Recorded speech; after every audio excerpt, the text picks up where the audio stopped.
Maybe it's just me, but it kind of feels like everything that I once enjoyed purely for fun has now become a game of numbers and statistics. How many minutes of music can I listen to in a week to get the highest amongst my friends? How many movies did I watch this week? How many movies can I watch this year to make sure I watch this amount to reach my goal? And maybe this is also just me, but it feels like new apps and software designed to track your usage of certain apps or programs or how much of blank you've watched don't really help us much at all to actually track our progress in the medial way that they actually mean to. Instead, it seems they more incentivize people to consume media not out of a desire or a curiosity to see what other art is out there, but to see who can get the highest number. This game of numbers has not only taken over creative industries like music, but now film as well.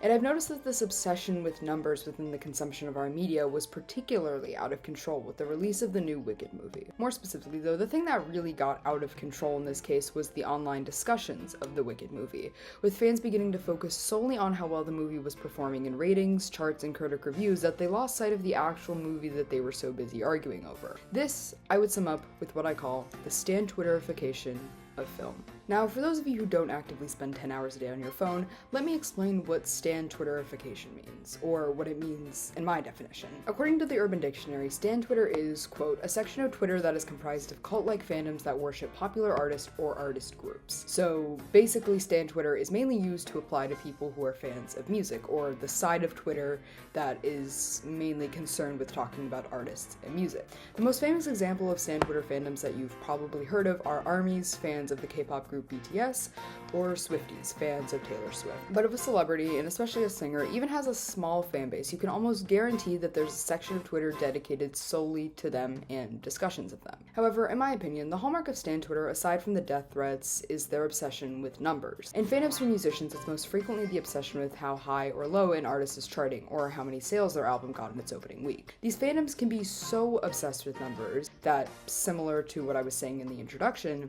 that they lose sight of the actual art that they're so obsessed with in the first place. So much so that often the most followed accounts on Twitter for communities on the app are ones regarding charts and numbers. For example, the account Chart Data, a Twitter account for posting updates on music charts, has a whopping 2.6 million followers. But since my time on Twitter began back in 2019, it always kind of felt like the film side of Twitter was still more concerned with the actual movies they were talking about and watching, and not just how well that movie was performing at the box office, or how much money it grossed that week. But it seems that film Twitter has now gone down the exact same pipeline that music Twitter did, especially with the release of Wicked. And I hypothesize that there are two specific reasons for this. That's my line.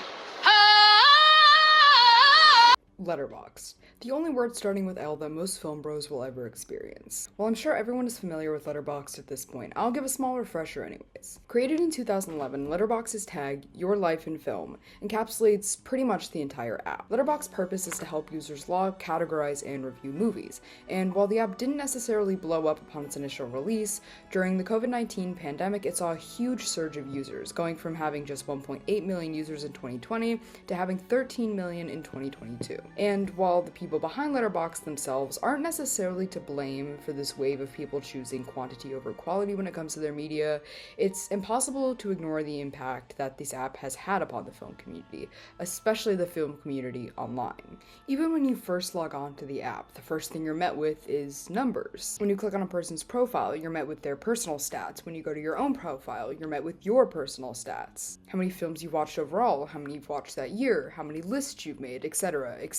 So before you can even read someone's reviews or follow them, you're bombarded with numbers. And the app also incentivizes users to keep up with this game of numbers, from offering subscriptions like Letterboxd Pro that allow users to see a yearly stat review on the films they've watched, add their own films to the app, and pin up to 3 of their reviews. It also spotlights users on the app who have garnered the highest likes on their reviews or who have extremely large numbers of logged films, and they're typically displayed on Letterboxd social medias, or they're kind of pushed to the top of the Letterboxd homepage. If you've ever gone to your review tab, specifically there's a section for popular reviews, and sometimes they might be popular ones amongst your friends, but usually they contain a few that have like 5 to 10,000 likes. Now, I think it's also important to mention that people prioritizing the quantitative aspects of a film over the qualitative is nothing new. It isn't like the inception of the Wicked movie suddenly sparked an influx of people to online platforms like Letterboxd to discuss it. I mean, even before Letterboxd was a thing, people were paying attention to the way a film was performing, and thus creating critique and observations pointing that out, such as the 1996 essay, Transparencies on the Film by Theodore Adorno, where he essentially predicts the era of movies purely for capitalism's sake that we're seeing today with the various schlocky Marvel movies and non-stop remakes. All that to say, this problem of prioritizing the numeric aspects of film over the artistic is not a problem that started overnight. But in this specific scenario with the Wicked movie, we see that this issue of overlooking the artistry of the film doesn't only stem from our newfound obsession with apps that track the numeric value of media, but I think the larger impact is... That's my line. In my opinion, though, the biggest factor of the stand-Twitterification of film isn't Letterboxd or apps that force users to prioritize the quantitative metrics of film, but instead, the real issue, if you could really call it that, is the new wave of stans getting into online movie culture. And I mean specifically stans. More specifically, though, these stans that I'm talking about were people that were once just stans of famous pop singers who were used to debating one another about who charted the highest. This can most clearly be seen through the groups of Ariana Grande stans flocking to see the new Wicked movie just because she's paying Glinda. But it's not just these stans flocking to the theaters, which could actually be considered a good thing. It's them creating accounts on apps like Letterboxd in order to specifically boost or drop the ratings depending on what side of the fandom you fall on. For those who are super big fans of Ariana Grande, they specifically made multiple accounts on apps like Letterboxd, Rotten Tomatoes, or other movie rating apps in order to give the movie as many 5-star ratings as possible in order to boost it. And on the opposite spectrum, people who hate Ariana Grande or who stan artists who are opposed to her or hate her seemingly in Twitter's random circle of online beef were also creating their own accounts on apps like Letterboxd in order to review bomb the film, or specifically give the film so many negative reviews that it would drop its rating, even if the film wasn't actually being rated that low by real people. So you essentially had these two opposite sides of one group running to theaters and online review apps in order to talk about this film. In fact, because of all the online talk about Wicked, it was able to break the record for the highest grossing musical adaptation of all time, grossing $214 million domestically in its opening week. Now, on the surface, this may actually seem like a great thing, especially with the steady decline of movie theaters that we've seen over the past 5 to 10 years. It's also worth noting that because of Wicked's release, the original Wizard of Oz from 1939 shot up to number 7 on Letterboxd's most popular films on the app during the week of Wicked's release. This new wave of people coming in to watch The Wizard of Oz before or after watching Wicked has also inspired a small wave of people online to start rewatching old movies from that time to somehow find the magic that we've lost in movies today. But in reality, this experience with Wicked hasn't really led to any boom in people continually going to theaters to see movies or participating with film communities, whether that be online or in person. This experience has only showed huge film companies that the way to get the most bang for their buck is to continue to make remake after remake with huge stars. And it's not to say Wicked as a film is undeserving of the insane amount of praise or money it's grossing, but I find it also impossible to pretend that if the movie wasn't starring someone like Ariana Grande, it would have raked in the same numbers. Because at the end of the day, numbers are the backbone of this industry, whether we can deny it or not. To make a film, you need money. To produce a film, you need money. To edit a movie, you need money. So at the end of the day, it is okay to an extent that studios do prioritize money because that means more films can get made. But the problem is when they start prioritizing the money over the art. And I think that is exactly what happened in Wicked's case. In fact, when I went to watch this movie as a longtime Wicked fan myself, I had no problems with the acting or the singing or the casting choices at all. My biggest problem was with the artistry of the film. Honestly, I think the most notable of them is the excessive and disgusting use of backlight in this movie.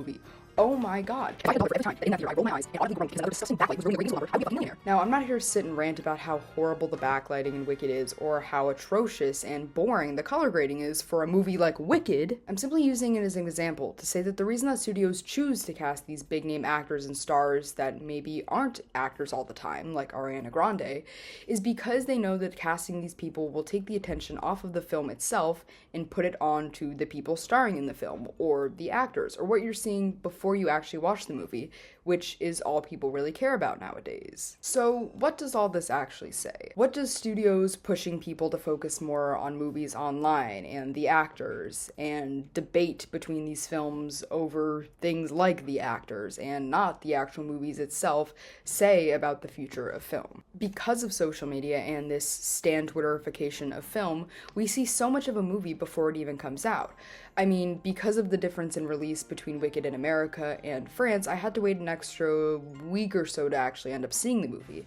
But in that time, I saw so many spoilers, clips, music numbers, photos on social media about Wicked already that it felt like I had already watched the movie. Therefore, I didn't really have much incentive to go watch it, but what this signals more than any of that is an overall change in the way newer generations of people that begin to grow up with having social media their entire lives begin to participate and interact with film and art. This could and has led to completely new ways for people to promote, discuss, and share films and different kinds of art. Now, of course, this comes with its own worries, as does any new form of technology, but more than anything, I think we need to see this as potential for growth, for different opportunities to share films that we never could before, or shared in new ways that we never could before. So, while of course we do need to be wary of the inevitable decline and current decline that we're seeing of young people engaging with films and media critically, we also need to realize that things change no matter what. We can bitch and complain about it as much as we want and pretend that we're so much wiser and older than these kids who watch Family Guy and Subway Surfers on TikTok, but at the end of the day, that's what people probably thought about us 10 years ago, and the filmmakers and artists before them, and before them.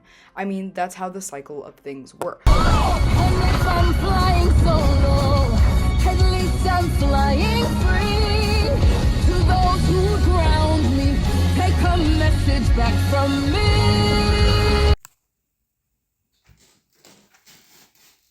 That's my line.